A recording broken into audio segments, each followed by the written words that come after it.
네, 북한이 국회의원과 보좌관 40명의 이메일을 엿보고 있다. 김경희는 평양에 살아있다.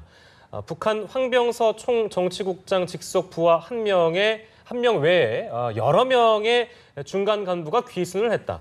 국정원이 국회 정보위에서 놀라운 사실들을 털어놨습니다. 네, 김광진 국가안보전략연구소 연구위원과 함께 관심을 끌고 있는 국정원의 발표 내용을 짚어보겠습니다. 어서 오십시오. 안녕하십니까? 네, 안녕하십니까. 자, 저희가 국회 정보위원회 감사에서 나온 내용을 좀 중심으로 다뤄볼 텐데요. 일단 이메일 관련된 부분입니다. 네. 북한이 나경원, 길정우 의원 비롯해서 40명에 가까운 의원들 또 그리고 보좌관들 이메일을 엿봤다. 그리고 최근에 또 김무성 대표가 내 이메일도 해킹 당했다 이런 얘기를 했었거든요. 그러니까 그러니까 조간을 보니까요. 6년간 100차례가 뚫렸다. 북한 소용으로 추정이 되고 있는 거거든요. 북한이 왜 국회의원들의 이메일을 해킹한다고 보시는지요? 정보를 빼내기 정보가 위해서. 필요하다. 그렇죠. 어떤 정보가 필요한 겁니까? 지금 알려진 게 외교 통상인가요? 예. 그다음에 국방하고 예. 아마 박근혜 대통령 동종에 대해서 관심을 가질 거고, 그리고 또 우리 논란이 되고 있던 네. 한미 작계 그런 것들, 그리고 이제 통일 정책이라든지 예. 안보 정책이 어떻게 변할 것인지 추진되는지 그런 것들 아마 관심이 있을 거고요. 예. 그리고 정보라고 하면은 사실 가장 적대적인 측 아닙니까? 안보 예. 위협을 주고 있는 게 이제 북한이기 때문에 북한 입장에서는 모든 것이 이제 정보가 되겠죠. 가치 있는. 네. 이제 정말 통신 시스템이라 할지, 예. 군사 외교 안보는 물론이고요. 예. 그래서 아마 그런 것들 노리고 해킹을 하고 있는 것 같습니다. 네. 그동안 사실 북한이 사이버 부대, 해커 부대를 양성하고 있다 이런 이야기가 많이 들렸었는데, 그렇다면 이들이 어디서 활동하는지가 궁금한데요. 일각에서는 칠보산 호텔이 주요 거점이다 이런 주장이 있어서요. 사진을 통해서 좀 확인을 해보도록 하겠습니다. 네. 저희가 사진을 준비를 했는데요. 예. 이 칠보산 호텔이라는 곳이 중국 선양에 있다고 하는데, 선양이라는 곳이 지금 화면에서 보이고 계시듯이 그냥 호텔 같은데요. 예, 겉으로 보기에는 그냥 일반적인 호텔과 다를 바가 없어 보이는데 이게 중국 선양에 있다고 합니다. 중국 네. 땅에서 이런 활동을 할 수가 있는 건가요? 선양 칠보산 호텔은 이제 제가 근무하던 대보험 청국이 소유하고 있는 이제 북한 유일의 해외 부동산입니다. 예. 장성택 부장이 이제 관장을 했었죠. 그러니까 이게 북한 거네요. 네, 북한 예. 거죠. 예. 어떻게 저 호텔을 소유하게 됐냐면 이제 예. 우리 대보험 청국하고 중국 대방하고 거래를 하다가 예. 이제 돈을 물어주지 못하게 됐던 거죠. 네. 중국 대방이. 예. 그래갖고 그 사람이 이제 대신에 내놓은 게 저 칠보산 호텔입니다. 돈 대신 이 호텔 가져라. 그렇죠. 예. 그래서 그때는 건설이 안 돼 있었고 네네. 부지 그리고 이제 건설할 수 있는 아마 허가를 다 받았던 상태였죠. 그래서 그걸 대신 받아갖고 네. 건설을 했습니다. 해서 이제 대범 청국이 운영하고 있는 호텔인데 예. 선양에 있고 북한 사람들이 많이 드나들고 그리고 또 유일한 호텔이기 때문에 많은 사람들이 저기를 거쳐가는 거죠. 예.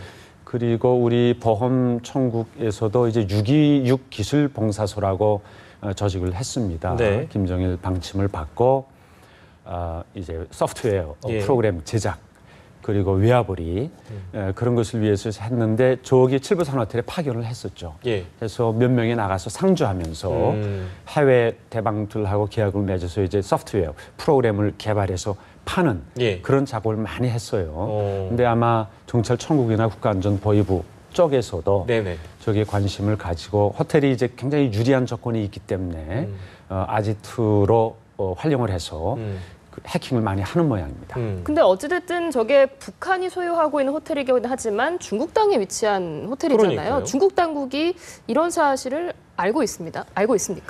중국 당국이 알기가 좀 어렵겠죠. 그리고 오늘 아침에 어느 TV 뉴스에서 나온 거 보니까 이제 해킹하고 있는 그런 것들 취재 내용들이 나오던데 한 10곳 정도에서 이제 여러 사람들이 모여서 컴퓨터를 가지고 해킹, 우리에 대한 해킹도 하고 있고 또 중국 쪽에 대한 그 정보를 수집하기 위해서 하고 있다 이런 것들이 나왔었는데 북한이 해킹에 관심을 가지기 시작한 건 사실 중국에서 우연치 않게 이제 해킹을 시도해 갖고 많은 정보 자료를 입수하는 그런 성과를 올렸죠, 소위. 그래 갖고 그게 김정일에게 이제 보고가 돼서 관심을 많이 가지기 시작했고, 그리고 또 북한은 오래전부터 이제 미림대학이라고 있어요. 군 소속의 대학인데 거기서 컴퓨터 전문가들, IT 전문가들을 대대적으로 이제 양성을 했죠. 그리고 2000년대 초반이죠. 컴퓨터 수재 양성 기지를 꾸렸습니다. 어디 꾸렸냐면은 망경대 구역 학생선용 궁전 쪽에 전국에 있는 수재들을 다 모집을 했어요. 그래서 초등학생부터 시작해서 모집을 해서 거기에 이제 숙박을 시키고 돈을 투자를 해서 그다음에 교직원들도 이제 전국적으로 모집을 한 거죠. 그래서 거기에 뽑힌 교원들은 입당까지 다 시켰었어요. 그리고 당자금을, 혁명자금을 이제 투자를 해서 숙식 이런 것들 다 잘 보장해주고 그게 이제 이미 어떻게 됩니까? 한 15년 흘렀죠. 그러니까 군 쪽에서 하고 또 당에서 이렇게 관심을 가지고 하기 때문에 많은 해커 전사들이 양성이 됐고 현재 활동하고 있는 게 한 6천여 명이 국내외에서 활동하는 것으로 이렇게 평가되고 있습니다. 네, 아무튼 뭐 그러니까 특히 저희가 방금 전에 언급한 칠보산 같은 경우에 호텔 업무도 하면서 또 해커들의 근거지이기도 하다. 이렇게 정리할 수 있겠네요. 자, 그리고요. 저희가 뭐 그 해킹 얘기도 했습니다만 가장 관심을 끌고 있는 게요. 저희 모 채널에서 김경희가 죽었다 이렇게 주장한 분도 있는 것 같더라고요. 근데 국정원이 이번에 정반대 입장을 내놨어요. 김경희가 평양 어디에 살고 있는 겁니까? 그러니까. 김경희가 거처하는 곳은 이제 김정일이 살고 있는 집 그 주변에서 살았었죠. 당중앙위원회 총사 아닙니다. 장 부장이 이제 생전에 있을 때죠. 근데 현재 그 집을 내놓지 않았겠죠. 장 부장은 이제 초용이 됐지만 아마 그 집을 내놓지 않고 거처를 하고 있다면 당중앙위원회 총사 안에서 이제 살고 있습니다.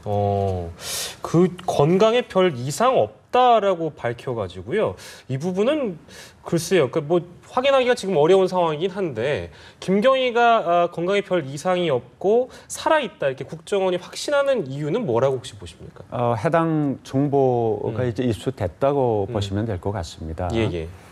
올해 해외 주재원 20여 명이 왔다고 이제 발표를 하지 않았습니까? 그 중에는 중견급 간부들이 상당수가 있고, 그리고 북한 내부에서도 사실 장 부장 초영, 그리고 김경희 이제 뭡니까 그 내역에 대해서는 굉장히 관심이 크기 때문에 아마 그런 것들이 사람들 입소문을 통해서 또 자기 이제 가정 환경이 좋거나 좀 정보 입수가 가능한 그런 기관에서 일하던 분들이 아마 그런 정보를 알 수 있었겠죠. 그래서 그런 것들이 아마 캐치가 되지 않았나 이렇게 보여집니다. 조심스럽게 저희가 그 예측을 해보건데 김경희가 그러니까 자기의 남편을 그 김정은이 그러니까 조카가 죽인 거잖아요.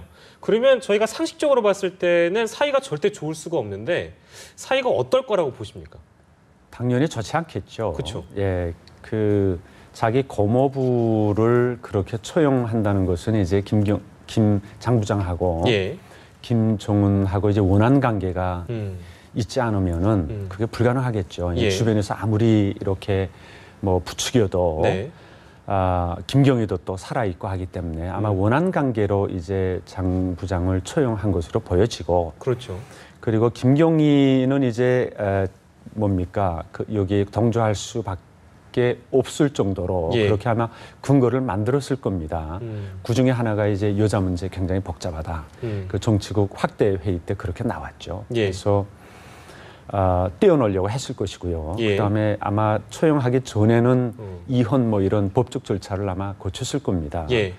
그리고 장 부장이 4일 동안 갇혀서 이제 고문받고 하지 않았습니까? 그 기간에 엄청나게 아마 반항을 하고 이제 그렇게 했겠죠. 그런 것들이 이제 촬영이 되고 했으면은 그 근거 자료를 경희한테 가져갔겠죠. 그래서 자 봐라 이런 사람이다. 그런 식으로 아마 김경희가 동조하게 했을 것 같고 설득을 시켰을 그러니까 것이다. 선택의 여지가 없죠. 사실. 그렇죠. 그런 것들 뭐 여자 문제에서 사실 본인 배신하고 예. 뒤가 굉장히 이렇다 뭐 얘기해주고 또 김종은 예. 최고 존엄이라고 하지 않습니까? 그런 네. 김씨 왕조에 대한 반항 뭐 이런 것들이 이제 만약 촬영이 됐다면은 김경희는 아무리 속으로는 예. 그 궁정할 수 없지만은 예. 아마 그런 사태가 벌어졌다고 생각을 하고요. 좀 시간이 지났죠. 예. 본인도 또 살고 해야 되니까 아마 치료도 받고 하면서 좀 생계를 유지하고 있지 않을까 이렇게 보여집니다. 알겠습니다. 또 국정원이 밝힌 내용 중에 관심을 끌었던 부분이 올 들어서 우리나라에 귀순한 북한의 해외 주재관이 20명에 달한다는 건데 이게 매년 증가하고 있다고 하거든요. 그 이유가 어떻게 될까요? 김정은 정권이 흔들린다고 봐야죠. 그러니까 귀순하는 대한민국으로 오는 그 이유 중에는 이제 장부장 처형 네. 그리고 현영철 그다음에 그 연계된 사람들이 처형 많이 되고 있지 않습니까? 그런 것들에 대한 공포심 그리고 또 연계가 됐을 수도 있고요. 예. 그런 이제 많은 불안정한 예. 그런 상황이 지속되기 때문에 특히 엘리트 계층에서 그래서 아마 지금 많이 오고 있지 않나 생각을 하고요. 사실 북한의 입장에서는 엄청나게 큰 문제입니다. 왜냐하면은 과거에는 이제 중앙기관에서 일하던 사람들, 특히나 해외에 파견된 사람들은 가장 정수분자들, 예. 그 간부 사업 고르고 골라서 이제 내보내잖아요. 근데 한 명만 사실 와도 큰 문제거든요. 사건화되고 그 온 중앙기관에 이제 소문이 퍼지고 하는 그런 상황인데 올해 20여 명이 왔다는 거는 정말 까무러칠 이제 그런 사태죠. 단 한 명만 가도 그 한 명만 가도 우리 주재관들끼리 누가 갔다더라 이렇게 얘기되면 그렇죠. 막 공유하고 이러잖아요. 그렇죠. 우리 반대 입장에서 생각해 보면은 예. 우리 중앙부처에서 일하는 한 사람이 해외 파견됐다가 북한에 갔다고 생각해 보세요. 아니 비상사태죠, 사실. 그렇죠. 예. 근데 이제 김정은이 자기 직접 예. 얘기한 것처럼 이젠 가다 보이부 사람까지 가고 있다. 네. 그런 얘기도 있지 않습니까? 예. 그 이상으로 많은 사람들이 오고 있죠 하기 때문에 북한 체제로서는 사실은 당장 무너지거나 예. 붕괴 사태다 이렇게 평가할 수는 없지만 김일성 시대 때와 김정일 시대하고 비교해 보면 상대적으로 많이 그 흐트러지고 있다. 예. 이탈이 심해지고 있다. 이렇게 평가할 수 있겠습니다. 그 정보비에서 나온 내용 중에 마지막으로 하나만 더 여쭤보면 뭐 이제 김정은에 대한 충성 뭐 이런 부분에 대한 내용인데요. 제 기억이 정확한지는 모르겠는데 김일성에 대한 충성이 100이면 김정일은 70에서 40. 근데 김정은은 숫자로 따지면 10이다. 이런 것들이 많이 어느 정도 이런 내용이 반영이 됐기 때문에 이제 이렇게 드러난 거라고 봐야겠네요. 그러면. 그렇죠. 예. 뭔가 이제 결과가 있으면은 예. 사태가 발생하면은 그 원인이 있지 않겠습니까? 그렇습니다. 그 원인 자체가 결국은 예. 김정은에 대한 지지, 그 다음에 정권의 응집력 예. 그런 것들이 이제 과거에 비해서 많이 약해졌다고 볼 수 있죠. 예. 김정은에 대한 지지율이 뭐 10% 정도다. 이거는 조금 지나친 평가일 수 있겠죠. 10%면은 예. 10%가 지지받고는 이제 정권이 생존하는. 굳이 이제 김일성 때와 비교하자면 뭐 그렇다는 표현인 것 그렇게 같습니다. 이제 많이 약화됐다고 볼 수 있고요. 예. 그것도 아마 지역별로, 계층별로 차이가 있을 겁니다. 예. 평양시 같은 경우에는 이제 핵심 계층이 살고 있고 엘리트 계층이 많이 있기 때문에 또 예. 정권의 수혜 집단이 많이 있기 때문에 아마 평양시 같은 경우에는 지지율이 좀 더 높겠죠. 하지만 지방 같은 경우에 또 계층이라고 하면은 이제 뭐 동료 계층이나 예. 적대 계층 예. 그런 쪽에는 이제 지지율이 훨씬 낮겠죠. 그래서 전체적으로 볼 때는 김일성, 김정일에 비해서 시대에 예. 비해서 많이 지지율이 좋아졌다 이렇게 평가할 수 있겠습니다. 알겠습니다. 국정원의 정보위원회 발표 내용을 김광진 국가안보전략연구위원과 함께 짚어봤습니다. 고맙습니다. 고맙습니다.